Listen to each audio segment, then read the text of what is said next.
국민의힘의 이준석 신임 당대표를 두고 여당의 김용민, 김남국 의원 2명이 병역 특혜 의혹을 제기했습니다. 이 대표는 강하게 반박하고 있습니다. 논란이 뜨겁습니다. 함께 살펴보시죠. 김용민, 이준석 병역 특혜 의혹 공방. 민주당에선 이준석 대표의 병역 의혹 관련 김용민 의원의 발언 영상을 공식 채널에 게시했다가 삭제하는 일이 있었습니다. 자, 그러자 이 대표 졸업생을 명기에서 지원했다. 어떤 부도덕한 분의 증명서 위조로 옹호하다 보니 그 위조가 빈번한 줄 알고 있나 보다. 라며 조 전 장관 사퇴까지 뭉뚱그려 반박을 합니다. 그러자 김용민 최고위원은 국민의힘 부탁으로 영상 내려준 거다.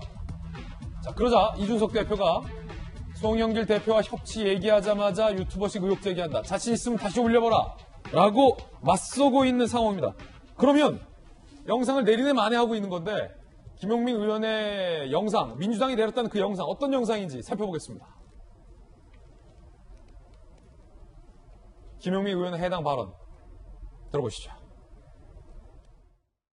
2010년 당시 소프트웨어 마에스트로 선발 공고에는 공고일 현재 대학교, 대학원에 재학 중인 사람만 지원할 수 있게 되어 있었습니다. 2007년에 이미 대학교를 졸업하고 산업기능요원으로 대체 복무 중에 있었던 이준석 대표가 여기에 지원한 이유가 무엇입니까?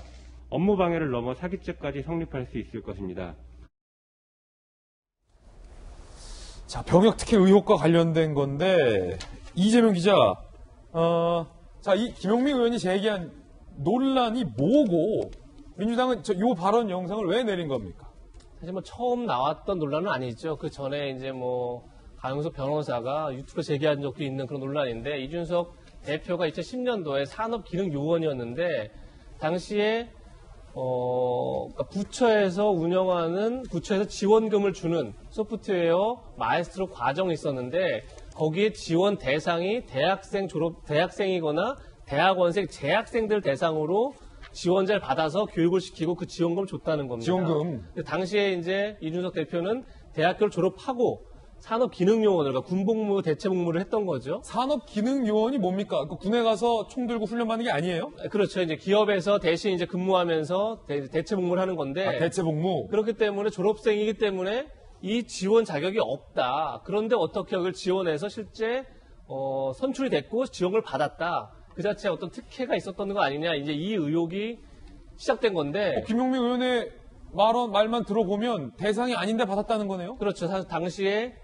지원 자격을 보면 분명히 졸업생이 아니라 재학생으로 돼 있습니다. 그런데 이제 이준석 대표 해명은 분명히 해당 기관에 물어봤더니 현업 종사자가 아니면, 그러니까 실질적으로 뭐 소프트웨어 업체에서 근무하고 있는 사람이 아니면, 다시 얘기해서 교육생들에게, 학생들에게 지원하는 거였기 때문에 산업기능요원이 문제가 없었다. 그래서 본인이 지원서까지 공개를 했죠. 그런 점에서 글쎄 뭐 특별한 어떤 특혜가 있었다고 보긴 참 어려운 게 있고, 그렇기 때문에 아까 얘기한 것처럼 이전에 앞서 제기됐던 의혹에 대해서 당시 병무청이라든지 해당 부처가 살펴봤지만 아무런 문제가 없다. 실제 그래서 그 당시에 지원을 받았던 담당자도 자기가 알아봤더니 산업기능요원도 가능하다고 해서 받은 거다. 그렇기 때문에 뭐 아무런 특혜가 없다. 이렇게 여러 차례 해명을 했습니다. 그런 점에서 이 문제가 과연 어떤 다른 문제가 특혜 문제로 갈 수 있는 여지가 있을까 굉장히 의문이 드는 거고, 그런 점에서 저는 오히려 민주당이 빨리 사과하고 정리하면 사실 아무 문제도 아닌 겁니다. 뭐 의혹 제기할 수 있는 거기 때문에 정치권에서. 근데 그것을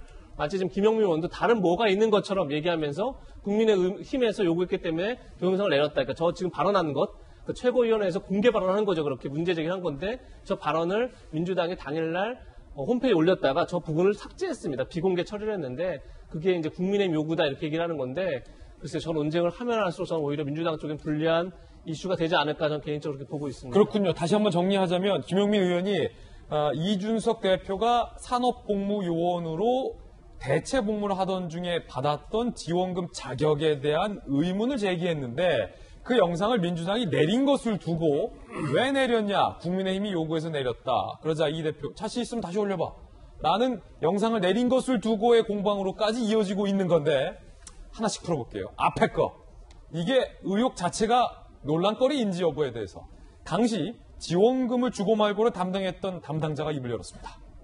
즉 병역 특혜 과정 중에 지원금이 특혜 의혹이냐 아니냐.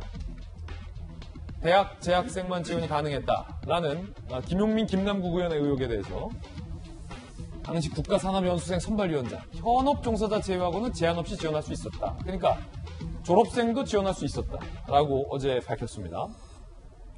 두 번째, 대체 복무 중이지 않느냐, 산업기능요원이지 않느냐, 회사에서 일을 하고 있는 거 아니냐라는 거에 대해서 위원장은 산업기능요원은 현업의 직장인이 아닌 것으로 판단한다. 정부 측 지침이 있었다. 음모론 어떻게 만들어지는지가 생생히 알 수 있었다. 즉, 그때 담당자는 김용민, 김남국 의원의 의혹에 대해서 이거 음모론이다 라고 일축을 한 상황입니다. 검사에게 묻겠습니다. 전직 검사에게 묻겠습니다. 담당자는 이렇게 얘기하고 있고, 물론 그 상대당 의원의 입장에서는 얼마든지 합리적인 의혹을 제기할 수도 있는 거니까 의혹 제기만 갖고 왜 그런 의혹을 제기하냐라는 것도 좀 아니라고 보는데, 기왕 의혹을 제기했으니 김용민 의원도 변호사인데 이게 업무방해와 사기죄까지 성립할 수 있다고 했거든요. 성립할 수 있습니까? 저는 이제 결론적으로 말하면 아마 김용민 의원이 좀 헛발질을 한 것이 아닌가. 헛발질이다. 그래요. 왜냐하면 지금 사실 이준석 대표가 이제 밝힌 바에 의하고 그 설에 의하면 그것도 졸업생이라는 명기를 했어요. 하버드 대학 졸업했다는 거. 그리고 산업기능요원으로 근무하고 있다는 것도 거의 다 적시를 했거든요.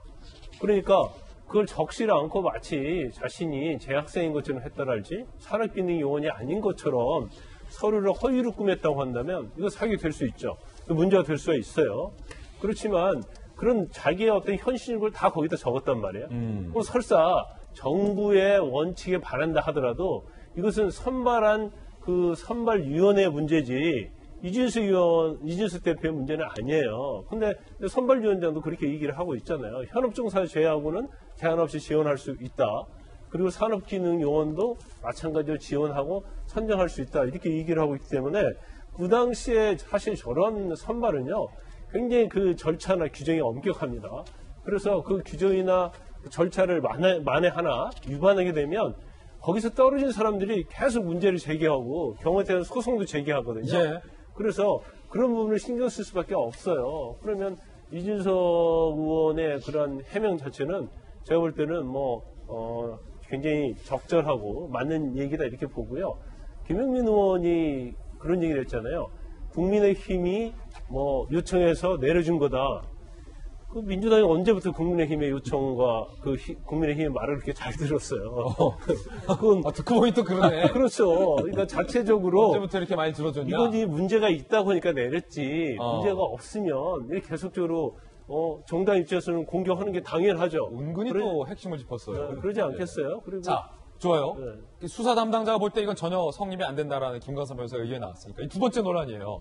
이 영상을 국민의힘이 내려달라고 해서 우리가 내려준 거다라는 주장과 자신 있으면 다시 올려보라라는 반박에 대해서 여야를 대표해서 두 분은 어떻게 보십니까? 전재수 의원. 얼마 전에 이제 송영길 대표와 이준석 대표 사이에 이제 회동이 있었습니다.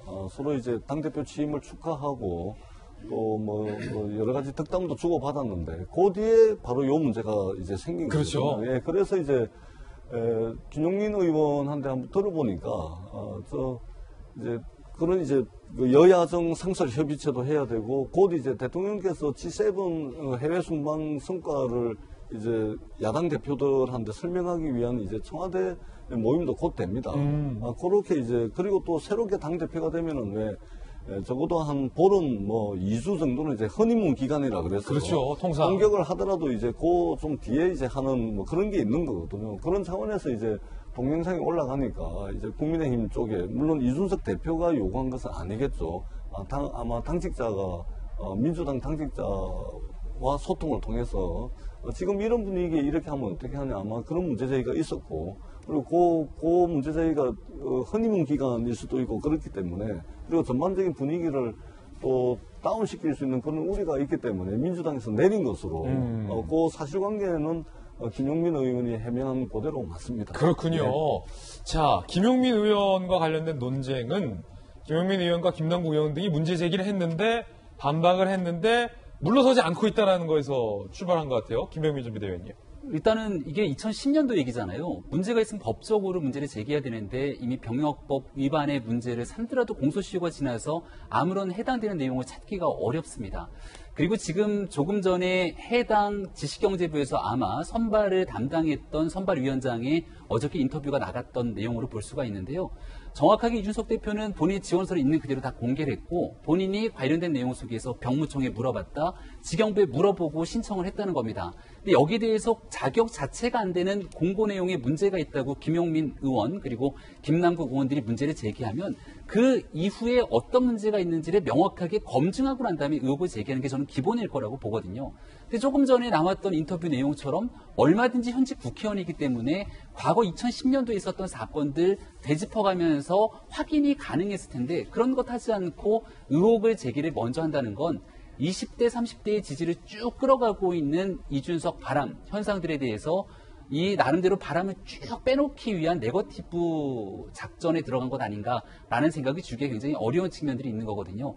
조금 전에 김강삼 변호사님도 말씀 주시고 많은 사람들이 언급하고 있는 것처럼 확실한 건이 아님에도 불구하고 여기에 대해서 네거티브 공세를 거듭 이어가게 되는 순간 오히려 여기에 대한 역풍이 민주당에 불 수밖에 없기 때문에 어떻게 하면 청년들의 마음, 돌아갔던 마음들을 다시 되돌릴 수 있을까에 대한 근본적인 본질에 좀 집중해서 여기에 대한 정상적인 의정 활동들을 이어가는 것이 민주당의 대권, 집권 전략에도 도움이 될 거라고 저는 생각합니다.